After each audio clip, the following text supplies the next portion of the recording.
혹시 요즘 밤에 눈을 감아도 마음이 복잡하신가요?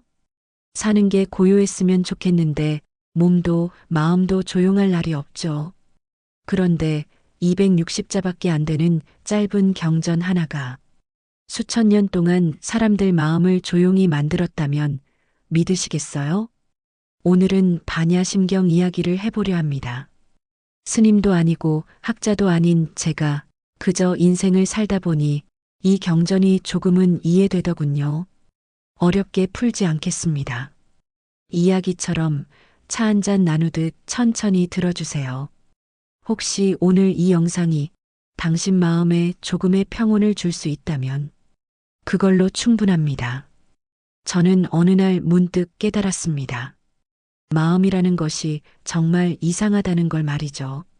지금 이 순간 여러분도 마음이 있다고 느끼시겠지만 그 마음을 손으로 만질 수 있나요? 눈으로 볼 수 있습니까? 반야심경의 첫 구절이 바로 이것을 말합니다. 관자재보살 행심 반야바라밀 다시 조견오은 계공 도일체고액. 관세음보살이 깊은 지혜를 행하실 때 5가지 무더기가 모두 비어 있음을 보셨다는 뜻이죠. 처음 이 말을 들었을 때 저는 당황했습니다. 비어 있다니요? 지금 이렇게 생각하고 느끼고 있는데 어떻게 비어 있다는 거죠? 하지만 곰곰이 생각해 보니 이해가 되기 시작했어요. 며칠 전 일을 떠올려 보세요. 그때 화가 났던 일이 있었을 겁니다. 누군가가 저에게 상처 주는 말을 했다거나 기대했던 일이 틀어졌다거나 말이에요. 그 순간에는 정말 화가 치밀어 올랐겠죠. 가슴이 답답하고 머리가 지끈거리고 말입니다. 그런데 지금은 어떤가요? 그때 그 화가 지금도 똑같이 느껴지나요? 아마 많이 사라졌을 겁니다. 어떤 건 완전히 잊어버렸을지도 모르고요. 이것이 바로 공의 개념입니다. 화도 슬픔도 기쁨도 그 순간에는 너무나 생생하고 진짜 같지만 시간이 지나면 연기처럼 사라져버려요. 마치 구름이 하늘에 떠 있다가 바람에 흩어지듯 말이죠. 저는 젊었을 때 친구와 크게 싸운 적이 있습니다. 그때는 정말 배신감에 잠을 이룰 수 없었어요. 친구를 원망하고 섭섭해하며 며칠을 보냈죠. 하지만 한 달이 지나고 보니 그 감정들이 많이 약해져 있었습니다. 1년이 지나니 그저 웃으며 넘길 수 있는 추억이 되어버렸고요. 연기라는 것은 모든 것이 서로 연결되어 일어난다는 뜻입니다. 제가 화를 낸 것도 친구의 말 때문이고 친구가 그런 말을 한 것도 그날 기분이 안 좋았기 때문이겠죠. 그 친구의 기분이 안 좋았던 것도 또 다른 이유가 있을 거고요.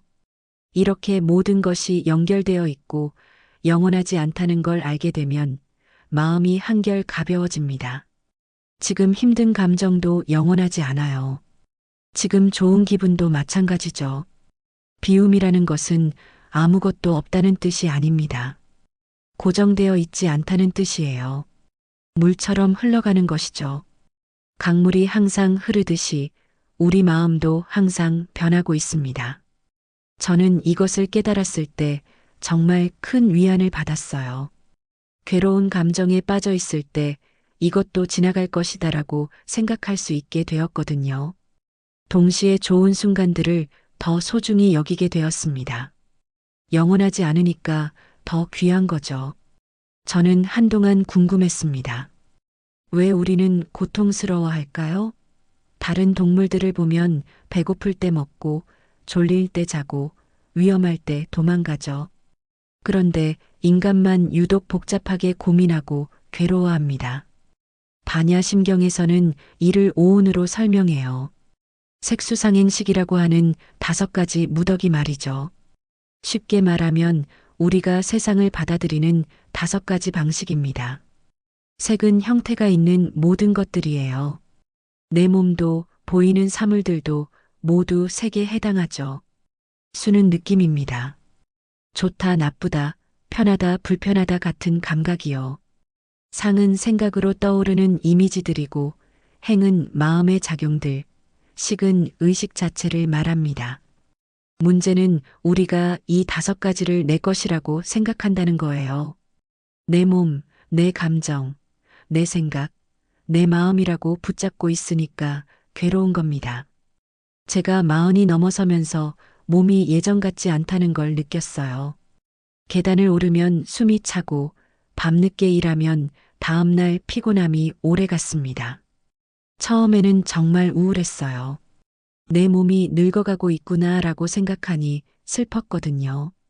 그런데 어느 날 깨달았습니다. 이 몸이 정말 내 것일까요? 제가 태어날 때 이 몸을 선택했나요? 키가 크고 작은 것, 얼굴이 이렇게 생긴 것을 제가 정했습니까? 생각해보니 아무것도 제가 결정한 게 없더라고요.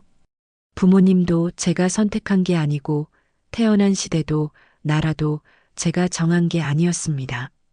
심지어 지금 이 순간 떠오르는 생각들도 제가 의도해서 만들어낸 게 아니에요. 감정도 마찬가지입니다. 누군가 저에게 고마운 일을 해주면 기분이 좋아지고 무시를 당하면 기분이 나빠집니다. 이것도 제가 선택한 게 아니라 그냥 일어나는 일이죠. 어느 날 비 오는 오후였습니다. 저는 커피숍에 앉아서 창밖을 바라보고 있었어요. 빗방울이 유리창에 흘러내리는 걸 보면서 문득 생각했죠. 저 빗방울도 어디서 왔다가 어디로 흘러가는 걸까요? 그때 깨달았습니다. 내 감정도 내 생각도 저 빗방울과 다르지 않다는 걸 말이에요. 어디선가 왔다가 어디론가 흘러가는 것이지 제가 소유하고 있는 게 아니었습니다. 이렇게 생각하니 마음이 한결 편해졌어요. 슬픈 감정이 들어도 아, 지금 슬픔이 지나가고 있구나라고 생각할 수 있게 되었습니다. 기쁜 감정이 들어도 지금 기쁨이 머물고 있구나라고 생각했죠. 나이가 들면서 많은 것들을 잃어가는 것 같아 서러울 때가 있습니다. 젊음도 건강도 때로는 소중한 사람들도 떠나가죠. 하지만 처음부터 내 것이 아니었다면 잃는 것도 아니겠더라고요. 이것이 바로 무아, 즉 내가 없다는 가르침입니다. 무서운 말처럼 들리지만 사실은 가장 자유로운 깨달음이에요. 내가 없으니 걱정할 것도 지킬 것도 잃을 것도 없습니다. 반야심경에서 가장 유명한 구절이죠. 색즉시공 공즉시색.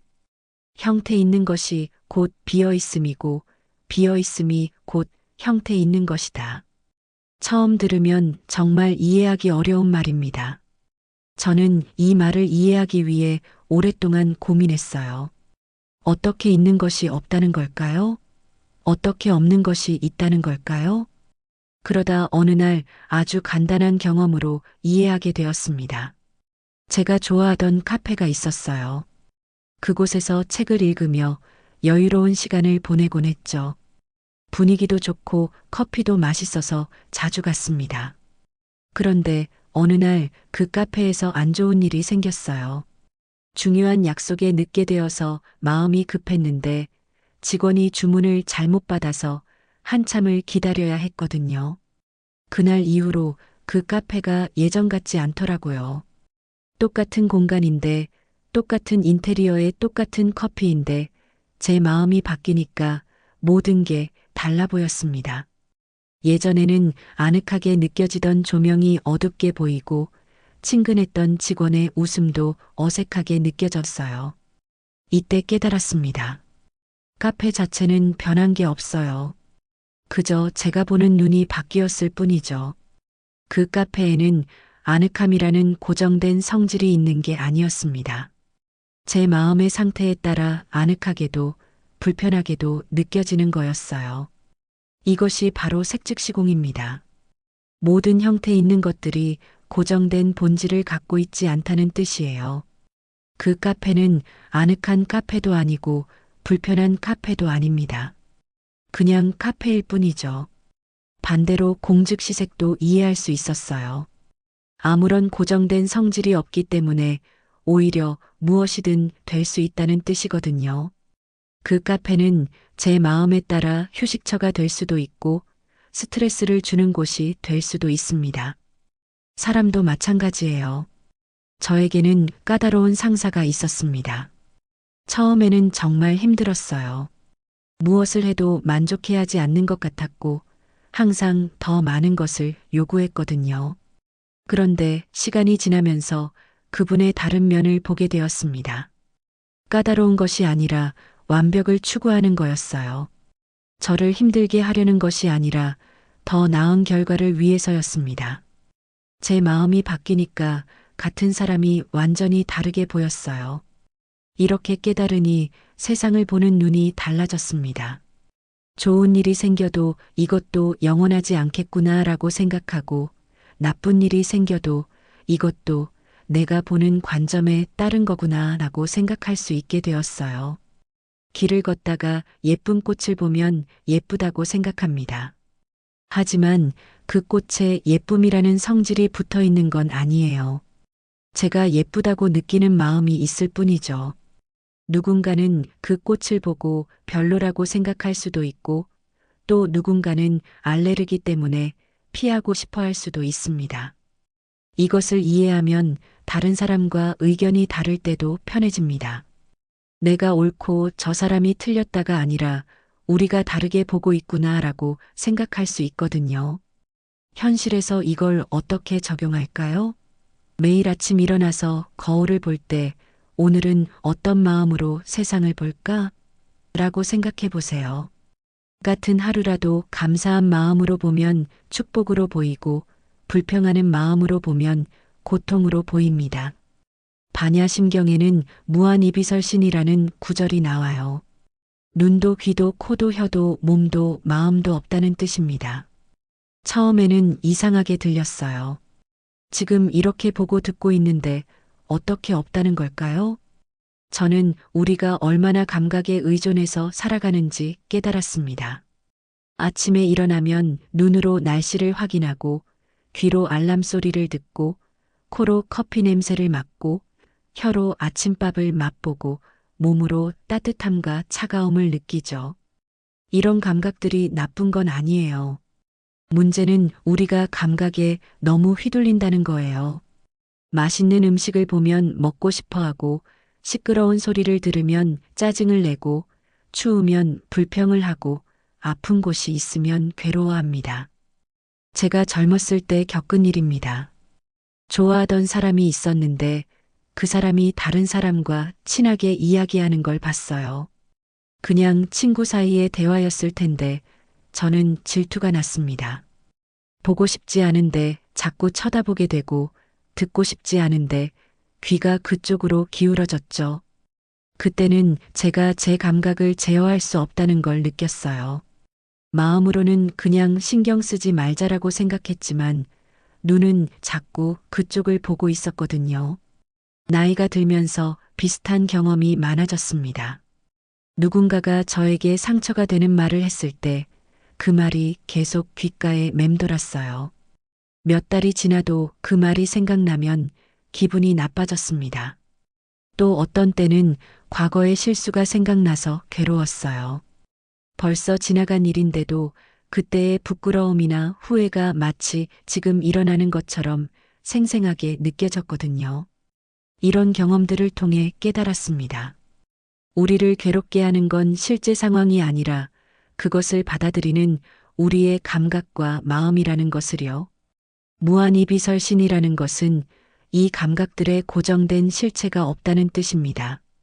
눈이 보는 것, 귀가 듣는 것, 마음이 생각하는 것들이 절대적인 진실은 아니라는 거죠. 저는 이것을 지켜보는 연습으로 이해했어요. 화가 날 때 내가 화를 내고 있구나라고 한 발짝 떨어져서 관찰하는 겁니다. 슬플 때도 지금 슬픔이 일어나고 있구나라고 지켜보는 거죠. 처음에는 어려웠어요. 감정에 빠져 있을 때 어떻게 객관적으로 바라볼 수 있겠어요. 하지만 조금씩 연습하다 보니 가능해지더라고요. 어느 날 지하철에서 일이 있었습니다. 사람이 많은 시간이었는데 누군가가 제 발을 밟고 지나갔어요. 사과도 없이 그냥 가더라고요. 순간 화가 치밀어 올랐습니다. 예전 같으면 그 사람을 째려보거나 중얼거렸을 텐데 그때는 달랐어요. 아, 지금 화가 나고 있구나. 발을 밟힌 게 아니라 사과가 없어서 화가 나는구나라고 생각했습니다. 그렇게 지켜보니 화가 금세 사라졌어요. 그 사람도 바쁘거나 실수했을 수 있다는 생각이 들었고 굳이 화를 낼 일이 아니라는 걸 깨달았거든요. 이런 연습을 계속하다 보니 과거의 상처도 다르게 보이기 시작했습니다. 몇 년 전 누군가가 한 말이 생각날 때도 그때 그런 일이 있었구나. 지금은 기억으로만 남아있구나라고 담담하게 받아들일 수 있게 되었어요. 감각과 감정을 부정하는 게 아닙니다. 다만 그것들에 끌려다니지 않는 거예요. 마치 강물을 바라보듯이 흘러가는 것을 지켜보는 겁니다. 반야심경에는 무고진멸도라는 구절이 있어요. 고통도 없고 원인도 없고 소멸도 없고 길도 없다는 뜻입니다. 이것은 불교의 핵심 가르침인 사성제를 부정하는 놀라운 선언이에요. 사성제는 고진멸도입니다. 고는 괴로움이 있다는 것, 집은 괴로움의 원인이 있다는 것, 멸은 괴로움이 소멸할 수 있다는 것, 도는 그 소멸에 이르는 길이 있다는 것이죠. 처음에는 이해하기 어려웠어요. 분명히 괴로움은 있잖아요. 아플 때는 아프고 슬플 때는 슬픈데 어떻게 없다는 걸까요? 그 원인도 분명히 있고 해결하는 방법도 있는 것 같은데 말이에요. 저는 오랫동안 제 삶의 문제들을 해결하려고 노력했습니다. 인간관계가 어려우면 소통법을 배우고 일이 힘들면 시간 관리를 하고 건강이 나빠지면 운동을 하고 마음이 괴로우면 명상을 했어요. 물론 이런 노력들이 도움이 되긴 했습니다. 하지만 근본적으로는 해결되지 않더라고요. 한 문제를 해결하면 다른 문제가 생기고 한 괴로움이 사라지면 또 다른 괴로움이 나타났어요. 그때 깨달았습니다. 제가 계속 정답을 찾으려고 했구나. 삶에는 반드시 따라야 할 올바른 길이 있고 그 길을 찾기만 하면 모든 문제가 해결될 거라고 믿었던 거예요. 하지만 무고진멸도는 다른 이야기를 합니다. 처음부터 정해진 길은 없다는 거죠. 괴로움도 절대적인 실체가 아니고 그 원인도 고정되어 있지 않고 완전한 해결이라는 것도 없고 따라서 정답이라는 길도 없다는 거예요. 처음에는 절망적으로 들렸어요. 그럼 우리는 영원히 괴로워해야 하는 건가요? 아무런 희망이 없다는 건가요? 그런데 곰곰이 생각해 보니 오히려 자유로웠습니다. 정답을 찾아야 한다는 압박감에서 벗어날 수 있게 되었거든요. 저는 젊었을 때 항상 불안했어요. 내가 지금 올바른 길을 가고 있는가? 다른 사람들은 다 계획이 있는데 나만 없는 건 아닌가? 내가 뒤처지고 있는 건 아닌가? 이런 생각들이 머릿속을 맴돌았습니다. 친구들과 만나면 더했어요. 누구는 좋은 직장에 들어갔다. 누구는 결혼을 했다. 누구는 집을 샀다. 이런 이야기들을 들으면 초조해졌어요. 내 인생은 왜 이렇게 우왕좌왕하는 걸까 싶었거든요. 그런데 나이가 들어서 보니 그 친구들도 각자의 고민이 있더라고요. 좋은 직장에 다니는 친구는 승진 스트레스에 시달리고 결혼한 친구는 육아로 힘들어하고 집을 산 친구는 대출금 때문에 걱정이 많았어요. 세상에는 완벽한 삶이라는 게 없다는 걸 깨달았습니다. 누구나 각자의 방식으로 살아가고 있고 각자의 어려움을 겪고 있어요. 무고진멸도를 이해하고 나니 마음이 편해졌습니다. 지금의 나는 틀린 게 아니구나라는 생각이 들었어요. 완벽하지 않아도 괜찮고 확실하지 않아도 괜찮고 남들과 다른 길을 가도 괜찮다는 걸 받아들일 수 있게 되었거든요. 어느 날 공원을 산책하다가 개미 한 마리를 보았어요. 그 개미는 목적지가 어디인지도 모르면서 열심히 걸어가고 있었습니다. 길을 잘못 들어서 돌아가기도 하고 장애물에 막혀서 우회하기도 했어요. 그 모습이 바로 우리 인생 같다는 생각이 들었어요. 어디로 가야 할지 확실하지 않지만 그래도 걸어가는 거죠. 때로는 돌아가기도 하고, 때로는 멈춰서기도 하면서 말이에요. 그리고 그것이 잘못된 게 아니라는 걸 깨달았습니다. 삶은 원래 그런 거였어요. 미완성이고 불확실하고 예측할 수 없는 것이 정상이었던 거죠. 반야심경에 무지영무득이라는 구절이 나옵니다. 알 것도 없고 얻을 것도 없다는 뜻이에요. 처음 들으면 허무하게 들릴 수 있지만 저에게는 큰 깨달음을 준 말이었습니다. 저는 어릴 때부터 공부를 잘한다는 소리를 들으며 자랐어요. 학교에서도 직장에서도 항상 더 많이 알려고 노력했습니다. 책을 읽고 세미나에 참석하고 자격증을 따고 경험을 쌓았죠. 아는 것이 많을수록 더 나은 사람이 될 수 있다고 믿었거든요. 하지만 나이가 들수록 이상한 느낌이 들었어요. 알면 알수록 모르는 게 더 많다는 걸 깨닫게 되었거든요. 그리고 더 놀라운 것은 제가 안다고 생각했던 것들이 사실은 틀렸을 때가 많다는 거였어요. 몇 년 전에 후배와 대화하다가 깜짝 놀란 적이 있습니다. 제가 당연하다고 생각했던 일 처리 방식을 그 후배가 완전히 다른 방법으로 해결하더라고요. 처음에는 저건 틀렸어라고 생각했는데 결과를 보니 제 방법보다 훨씬 효과적이었어요. 그때 깨달았습니다. 제가 안다고 생각했던 것은 사실 익숙하다는 것이었어요. 오랫동안 해왔으니까 그게 맞다고 착각했던 거죠. 인간관계에서도 마찬가지였습니다. 저는 사람을 잘 안다고 생각했어요. 이 사람은 이런 성격이야. 저 사람은 저런 식으로 행동해라고 단정 짓곤 했죠. 하지만 시간이 지나면서 그 사람들의 전혀 다른 면을 보게 되는 경우가 많았어요. 특히 가족 관계에서 그랬습니다. 부모님에 대해서는 제가 누구보다 잘 안다고 생각했거든요. 몇십 년을 함께 살았으니까 말이에요. 그런데 어느 날 어머니와 깊은 대화를 나누다가 전혀 몰랐던 어머니의 꿈과 아픔을 알게 되었어요. 순간 부끄러웠습니다. 제가 어머니를 안다고 생각했지만 사실은 제 편견과 선입견으로 바라보고 있었던 거예요. 무지영무득은 이런 착각에서 벗어나라는 말인 것 같아요. 우리가 안다고 생각하는 것들이 사실은 고정된 진리가 아니라는 거죠. 저는 젊었을 때 자존심이 강했어요. 모르는 것이 있으면 부끄러웠고 틀렸다는 말을 들으면 기분이 상했습니다. 모른다고 말하는 것이 창피하게 느껴졌거든요. 그런데 나이가 들면서 오히려 모른다고 인정하는 것이 편해졌어요. 모르는 것을 모른다고 하니까 새로운 것을 배울 수 있게 되었거든요. 어느 날 손자와 함께 있을 때였어요. 그 아이가 스마트폰으로 뭔가를 하고 있는데 정말 신기하더라고요. 제가 몰라서 이게 뭐야? 라고 물었더니 아이가 신나서 설명해 주었어요.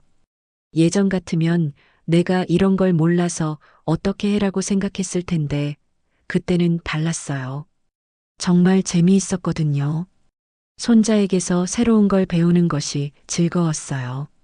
그날 이후로 모르는 것의 기쁨이라는 걸 알게 되었습니다.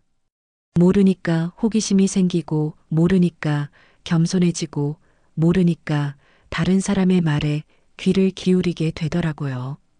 지식이나 경험이 때로는 우리를 가두기도 한다는 걸 깨달았어요.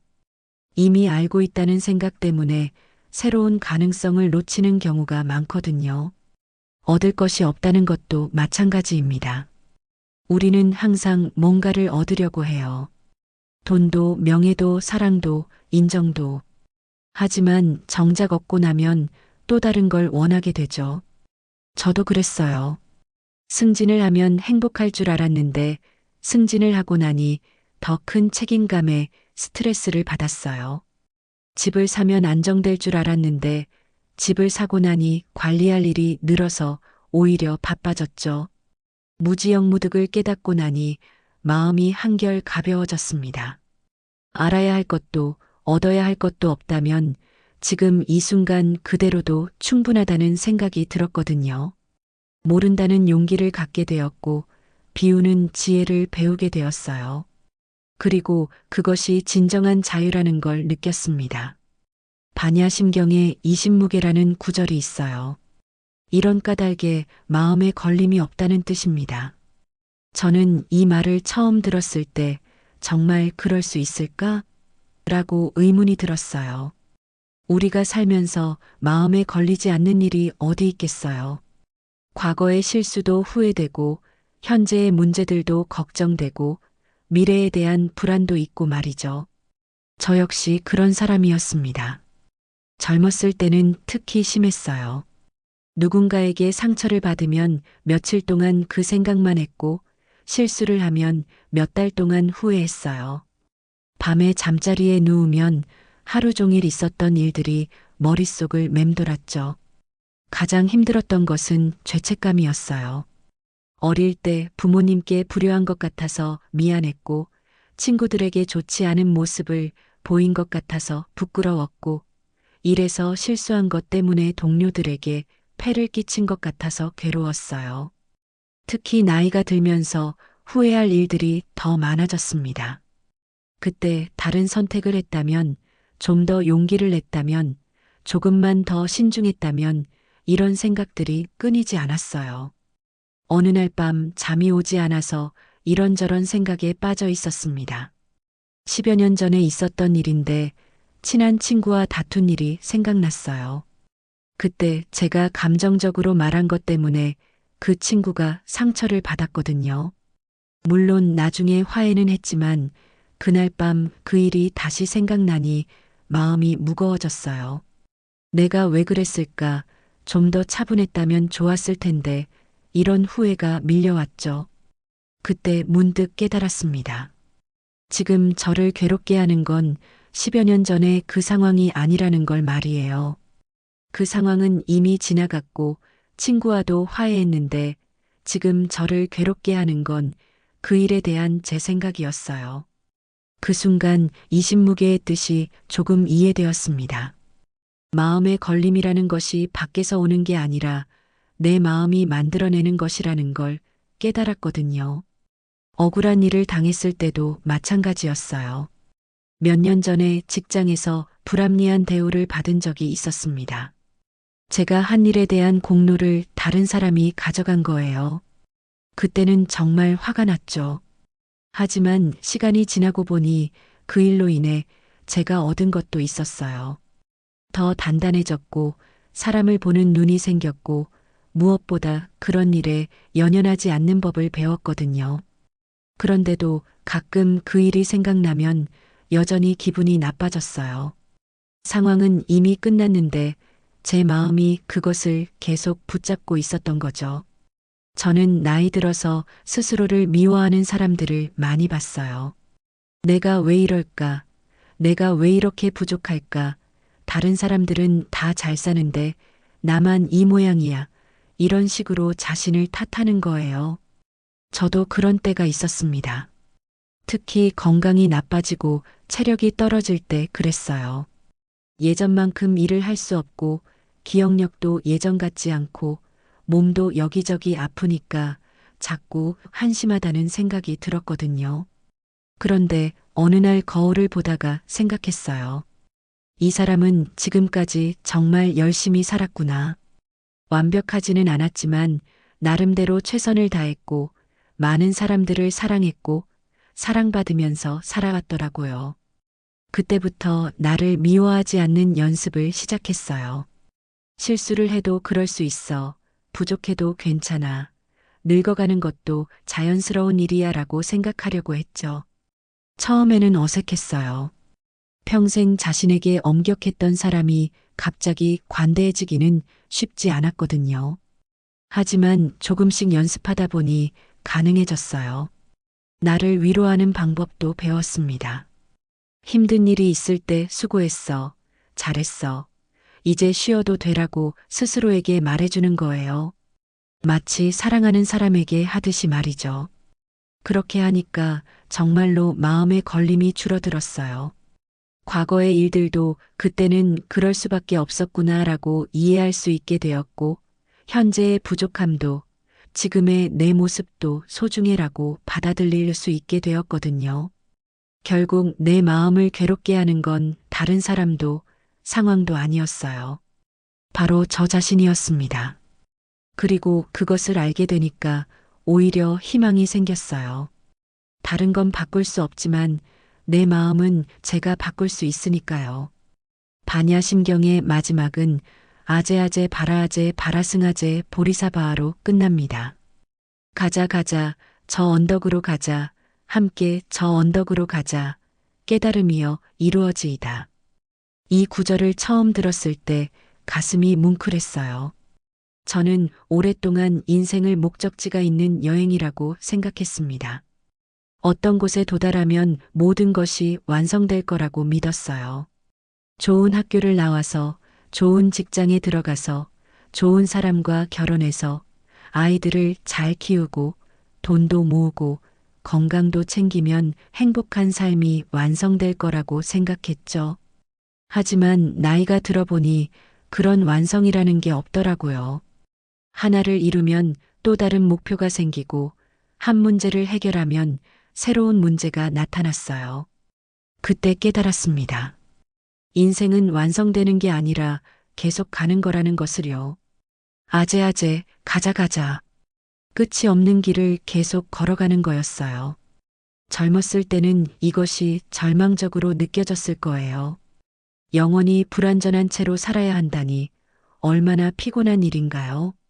하지만 지금은 다르게 느껴져요. 불완전해서 아름답고 미완성이어서 희망이 있다는 생각이 들거든요. 몇 년 전 손자와 함께 산책을 한 적이 있어요.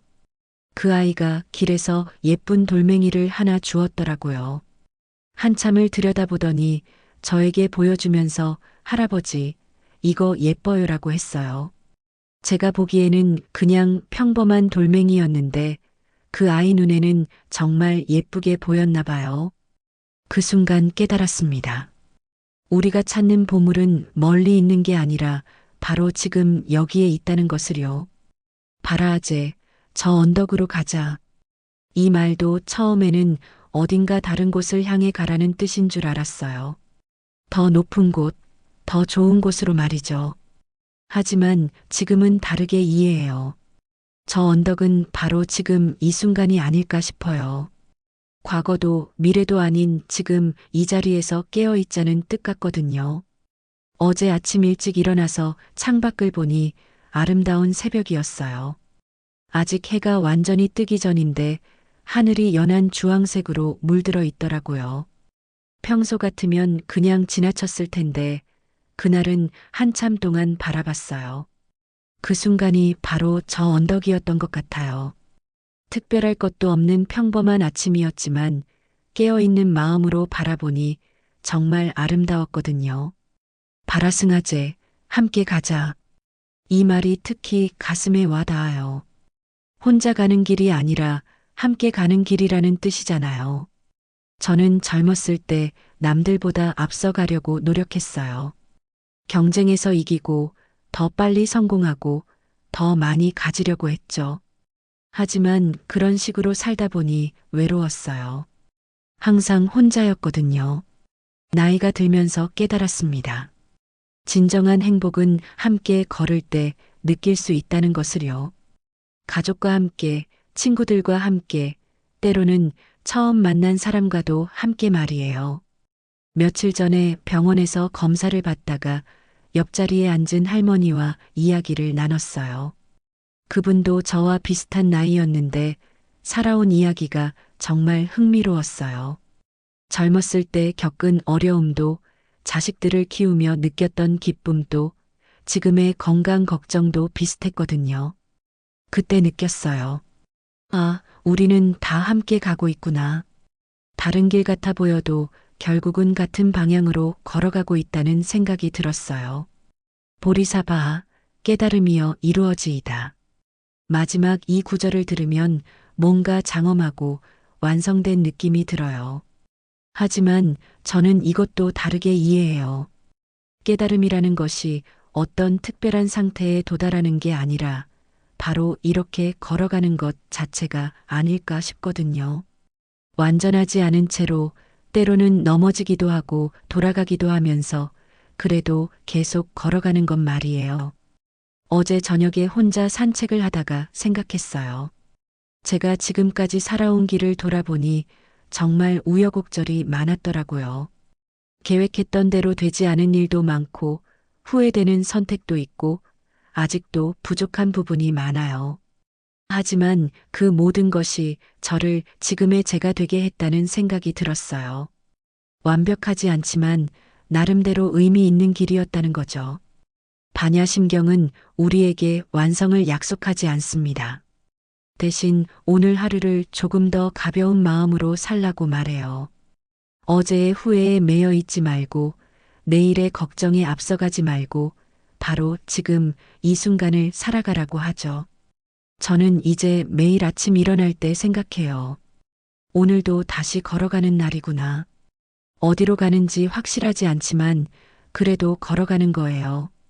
혼자가 아니라 많은 사람들과 함께 말이에요.